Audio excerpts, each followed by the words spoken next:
우리 하나님의 말씀 고린도전서 15장 42절부터 보겠습니다. 42절. 죽은 자의 부활도 그와 같으니 썩을 것으로 심고 썩지 아니할 것으로 다시 살아나며, 이렇게 되어 있습니다. 우리 지난 시간에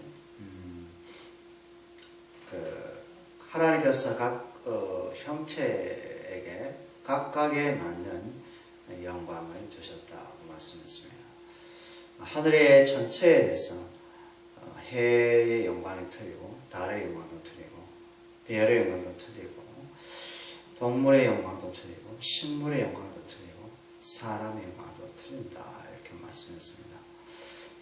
그런데 이게 하나님의 창조의 속성을 보게 되면 맨 마지막 6째 날에 사람을 만들고 그 다음에 7째 날 안식합니다. 그러니까 이제 인간의 모든 것을 위해서 첫째, 둘째, 셋째, 넷째, 다섯째를 창조한 것은 사람 바로 앞에는 동물을 창조하셨죠. 그래서 마지막 날 인간을 위해서 모든 걸 세팅을 다 하시고 인간을 하나님의 형상과 모양대로 창조를 하시고 인간에게 온 천지를 관리하는 청지기로 하나님께서 세우셨다는 것이겠죠. 그래서 그 각각의 영광이 다를지라도 그 영광은 인간의 영광과 그리고 인간의 영광을 뛰어넘을 수 없다는 것이겠죠. 그리고 인간이 또 하나님의 형상으로 창조했기 때문에 하나님의 형상, 하나님을 나타내는 그런 인간으로 존재해야 된다는 것이겠죠.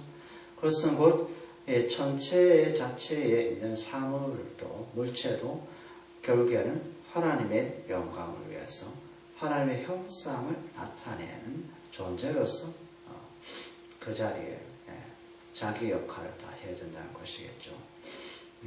그래서 이 바울이 그 인간에 대해서 지금 부활에 대한 관련해서 지금 말씀하고 있습니다. 그래서 이 우주 만물에 있는 것을 끄집어 와서 각각의 영광을 얘기하면서도 결국에는 주제는 인간의 죽음과 부활에 대해서 얘기를 하는 것이겠죠.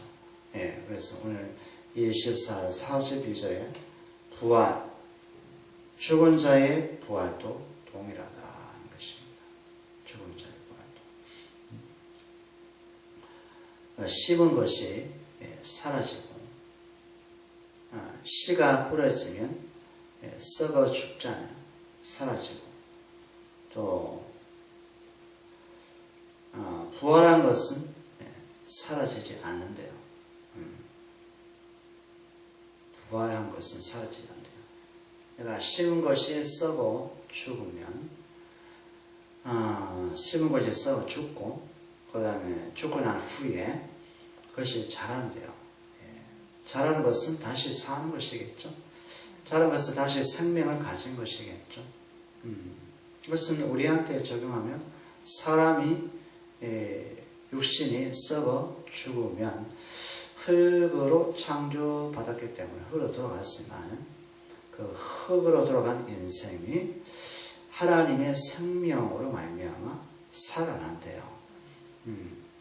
하나님의 신으로 말미암아 살아나는 것은 에스겔서에 보면 에스겔 골짜기에 죽은 마른 뼈가 힘줄이 들어가고 살이 덮여서 뼈가 어긋마저 상합함으로 큰 하나님의 군대가 되듯이 그 하나님의 신이 임하면 그렇게 살아난다는 거죠. 그러니까 예수님도 돌무덤에 계셨지만 하나님께서 성령을 보내셔서 예수님을 살리시거든요. 그처럼 산자와 죽은 자를 하나님께서 성령을 통해서 살려내셔서 그들에게 선악간의 죄를 물으시고 예수 그리스도를 통해서 심판을 합니다. 그러면 살아난다는 것은 분명히 있다 이런 것이겠죠.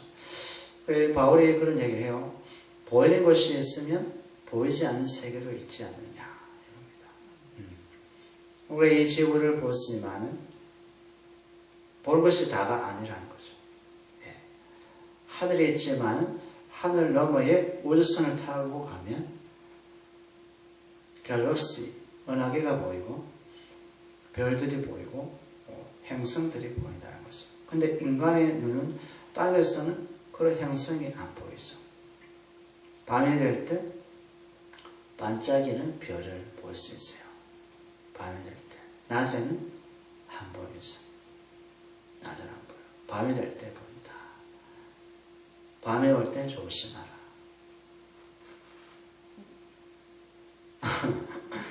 주님이 오시는 날이에요. 밤이 되면. 밤이 되면 주님이 오시는 날입니다. 그때는 늦죠. 예, 늦어요. 천사가 나팔 소리로 불고 주님이 그 와중에 왕으로 임재하시면 오시며 왕래하시면 노아 홍수처럼 윗섬과 아랫섬이 터지지만 소리 질러도 방주 안에는 못 들어가죠. 왜? 하나님께서 방주의 문을 닫으셨기 때문에 안 열어주거든요. 네. 끝나는 거죠. 그 다음에 43절에 보면 욕된 것으로 심고 영광스러운 것으로 다시 살아나며 약한 것으로 심고 강한 것으로 다시 살아난다. 이게 뭐냐면 다르게 번역하면 하찮은 것으로 심는데요. 그러니까 영광스럽지 못한 것을 가지고 이 몸, 죄의 몸이죠. 이 죄의 이 하찮은 몸을 가지고 산대요. 살고 이것이 몸이 세월이 지나면 죽어요. 죽고 죽은 이 몸이 때가 되면 그리스도 안에 죽은 자는 영광스러운 몸을 입고 부활의 몸을 입고 하늘의 몸을 입고 주님이 계신 그 영광의 나라 천국에서 산다는 것이겠죠. 네, 그래서 이 몸은 세상 볼 때는 하찮아요. 아프고 병들고 노쇠하고 연로하고 쭈글쭈글해 쓰이고 얼굴에 주름이 패이고 화장해도 화장도 안 받고 어디 얼굴을 다듬어도 나이가 되면 얼굴이 다 똑같지 않습니까? 그 사람이랑 이 사람이랑 똑같아요. 틀니를 하든지 가발을 하든지 노인네 냄새 나는 건 똑같은 거고.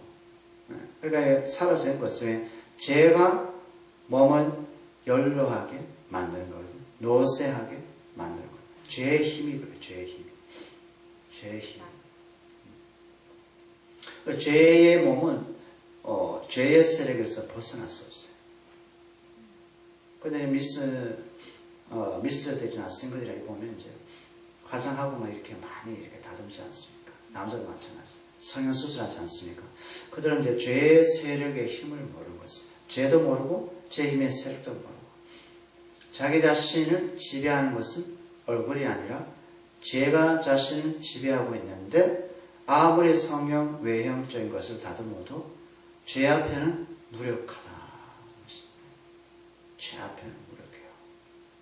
죄가 그 영혼에 갉아먹고 살을 갉아먹고 피부를 갉아먹고 결국에는 흙으로 보내고 죽음으로 보내는.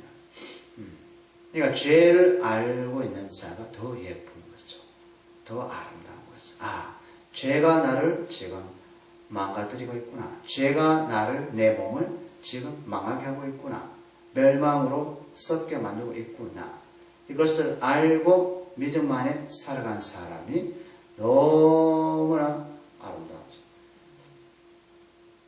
그 사람의 얼굴에 장애가 있을지라도 미스 코리아, 미스 진선미보다 더 아름다운 거죠.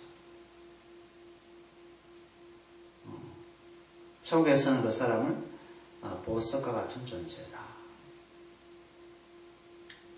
그런 비유를 하죠. 진주와 같은 존재다. 이렇게 얘기하죠.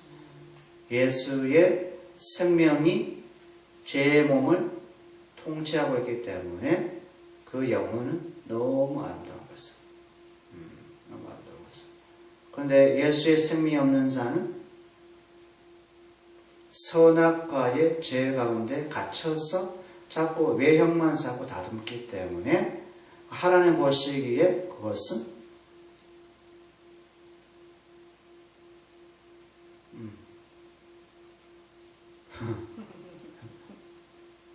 말할 수 없이 추한 거죠. 말할 수 없는 것이 추한 거예요. 어떤 사람은 눈 성형 수술 잘못해서 밤에 눈 감지 못하고 잔다고 하지 않습니까? 나와서 이제 눈물 흘리면서 고백해도 수술이 안 된다고 하잖아요. 그러니까 미쳐맞아. 44절에 보면요. 육의 몸으로 심고 신령한 몸으로 다시 살아나니 육의 몸이 있은즉 영의 몸도 있다. 이거 보고 제가 참 놀랐는데 육신의 몸이 있고 신령한 몸이 이거 살고 육의 몸이 있은 육체의 몸이 있는즉 신령한 몸도 있다. 이 말이에요. 보니까 그러니까 이제 육신의 몸, 육의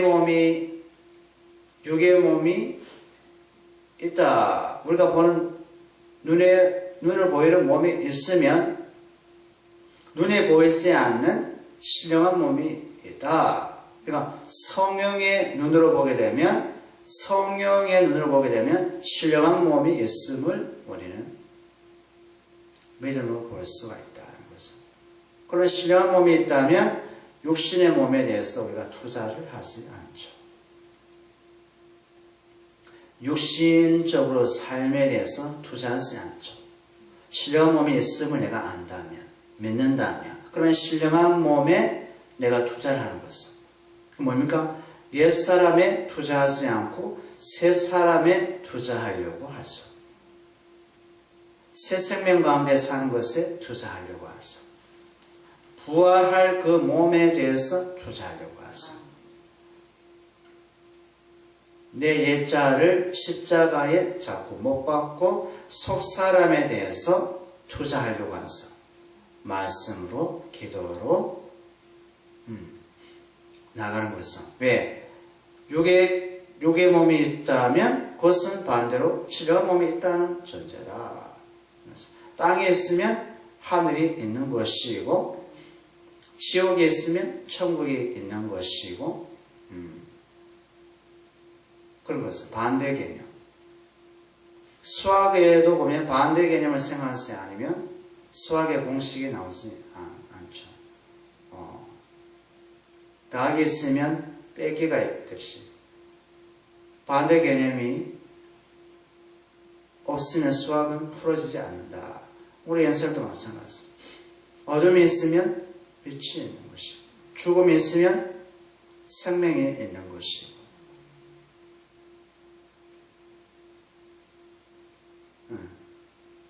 그죠? 이게 베드로전서 2장 2절에 보면 베드로전서 2장 2절에 보면요. 가난 아이들 같이 순전하고 신령한 젖을 사모하라. 이랬습니다. 가난 아이들 같이 순전하고 신령한 젖. 여기서 순전하고 신령한 젖은 바로 신령한 영의 양식인 말씀이 되겠죠. 그러니까 신령한 사람은 세상에 있는 양식을 먹는 자가 아니라 하나님의 신령한 양식인 말씀을 먹는 자라는 것은. 그러고 우리가 신령한 몸이 있는 것은 신령한 것에 투자해야 된다는 이론이 논리가 되는 것이죠. 몸은 세상에 자꾸 의탁하고 세상 것을 추구하게 되면 우리 영혼은 공고해 쓰는 것이죠. 왜요? 우리 영혼은 신령한 젖을 가지고 채워야지 기쁘고 즐겁고 평안이 있는데 세상 것을 가지고 채우면 내 영이 혼돈스러워진다. 무질서해진다. 이런 것이겠죠. 그러니까 하나님께서 우리를 예수로 말미암아 살도록 만들었는데 예수로 살지 않고 나로 살려고 자꾸 한다면 그 사람은 마음과 심령과 영혼이 불안하다. 하나님께서 우리를 만드신 것은 생명이신 예수로 말미암아 살도록 만드셨어요. 그 바로 신령한 몸을 입게 될 성도의 모습이다. 예수님을 우리의 머리로 두셨기 때문에 예수님의 생명으로 살도록, 예수님으로 살도록 만들었다는 것이죠. 만들었다는 것이죠. 우리 갈라디아서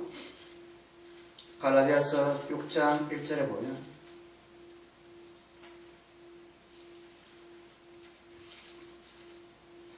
갈라디아서 6장 1절에 보면 형제들아 사람이 만일 무슨 범죄한 일이 드러나거든 신령한 너희는 온유한 심령으로 그러한 자를 바로잡고 이랬습니다. 두 사람을 비교하고 있죠. 만일 무슨 범죄한 일이 드러나거든 어떤 사람이 범죄한 일을 한대요. 그게 뭡니까? 육신의 일을 한다는 것이겠죠. 육신의 악한 일을 한다는 것은 그런데 신령한 갈라디아 사람들아 이 말입니다.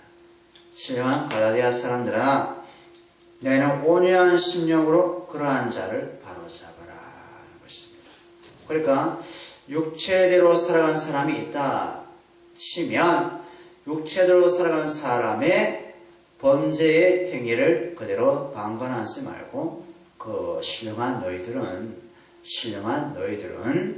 그런 자를 온유한 마음으로 바로잡으라 하는 것입니다. 그러면 한 교회 안에 두 종류의 사람이 있죠.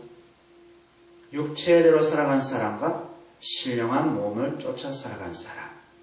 그러니까 성령을 쫓아 살아간 사람, 육체대로 살아간 사람. 그러면 성령을 쫓아가는 사람인 신령한 사람은 육체대로 살아간 사람들을 향해서 어디요? 온유한 심령 가지고 그들을 바로 잡아야 된다. 어떻게? 예수의 말씀으로. 예수의 말씀만이 신령한 저지니까. 신령한 젖은 예수의 말씀밖에 없고. 아멘. 우리는 뭐로 살아요? 신령한 젖은 예수님의 말씀을 날마다 먹어야지 신령한 사람, 신령한 성령을 쫓아서 살아갈 수 있고 예수의 말씀을 먹지 않으면 육신, 소욕 쫓아서 살 수밖에 없다. 그러면 지금 바울이 고린도 형제들에게 말씀하는 하찮은 몸으로 심고 신령한 몸으로 다시 산다. 육의 몸이 있은즉 신령한 몸이 있다. 그럼 우리는 앞으로 되어질 신령한 몸을 바라보면서 이 땅에 신령한 몸에 신령한 사람이 된 연습을 이 땅에서 하는 거죠. 연습을 잘해야지 실전에서도 잘할 수 있지 않습니까? 연습하지 않으면 실전 가서 망하는 것은. 우리의 실전은 천국이죠. 천국이 우리가 실제로 살아야 될 곳이고 이 땅은 임시훈련소가 되겠습니다. 신령한 것을 연습하는 곳이 되겠습니다. 그래서 군대도 마찬가지지 않습니까? 군대도 자대 배치받기 전에 훈련소에서 5주, 6주, 4주 훈련받아야 돼요. 총 쏘는 법, 가스실에 들어가서 화생방하는 법, 40km 이상 행군하는 법, 수류탄 던지는 방법, 총 쏘는 방법, 철조망에 포격 훈련하는 방법, 훈련을 하고 제대로 하고 자대 배치를 받는 것이다. 자대 배치, 그것이 뭐예요? 자대 배치, 거기가 실제거든요. 훈련소는 실수해도 된다. 물론 실수하다가는 사람 다칠 수 있다. 실수할 수 있는 현장이 어딥니까? 자대 배치받아서 실수하면 어떻게 됩니까? 많이 다치죠. 그죠? 훈련소에서 되도록이면 많이 실수하고, 자대 배치받아서는 자기 맡은 바 일을 충실하게 해야 되겠죠. 자대 배치가 바로 뭡니까? 천국. 훈련소가 이 땅, 성도가 있어야 될 이 땅. 열심히 훈련해야 되겠죠. 그래서 마지막 45절에 기록된 바 첫사람 아담은 생명이 되었다 함과 같으니 마지막 아담은 살려주는 영이 되었다.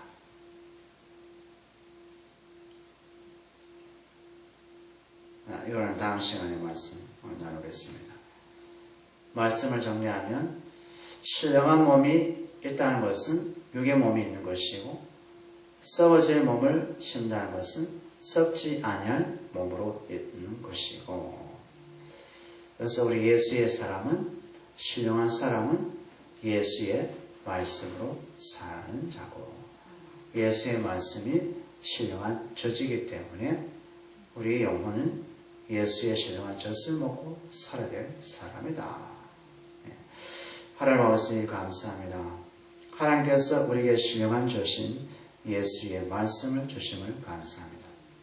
예수의 말씀을 통해서 우리 영혼이 날마다 새로워지게 하시고, 우리 마음이 날마다 새로워지게 하시고, 우리의 심령에 성령의 부흥이